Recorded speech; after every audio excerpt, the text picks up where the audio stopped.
26 years ago. Hi, Mitch. It's Frank, his solid frame leaning back against the bar. How are you doing? Hi, Frank. She smiles, then pulls a face. I can't hang around, I'm afraid. I only popped in to pick up a couple of things.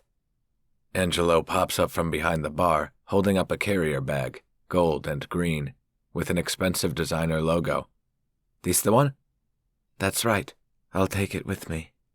Can you let me see the others, too? Angelo passes Mitch's collection of bags across the bar, and she squats on her haunches to sort through them. Going away for Christmas? Asks Frank. Visiting family, I suppose? Yes and no. Yes, I'm going away, but not to visit family.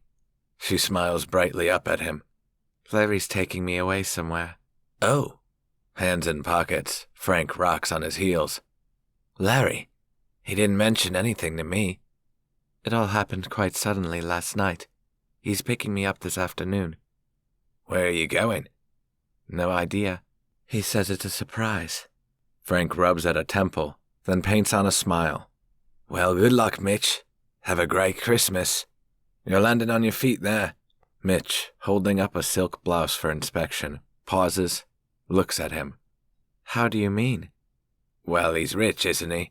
And I know Larry's a bit of a cold fish sometimes, but his heart's in the right place. She swings her head slowly, brow creasing. You know, says Frank, with the kind of money he's spending on that Blessingmore's shelter. Her eyes widen. Blessingmore's? That place they were talking about in the papers? It's Larry doing that? Sure, it's him. Philanthropist or what? He jolts back at her expression. Whoops. Let the cat out of the bag, have I?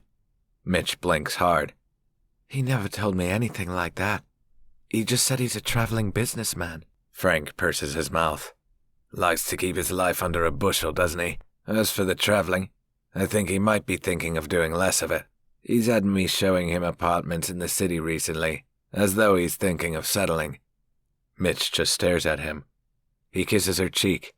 Have a great Christmas, Mitch. Don't forget to come back, eh? Yes. She checks her watch. I've got to go. Mitch gathers up her collection of bags and, with a wave back, leaves. Frank slumps forward on the bar, leaning on his elbows. Angelo wipes the counter. You okay? Yeah. No, not really. He swipes a hand back through his hair. Feeling pissed, if I'm honest. Angelo takes a bottle of malt from the top shelves, holding it up with a questioning glance. Yes, I will, I think. The barman pours a measure, making it a generous one. Why don't you make it play for her yourself? How do I compete with that? You can't blame her, can you? It's the chance of a lifetime for a girl like her. With 20 years behind him in his work, Angelo knows better than to answer such a question.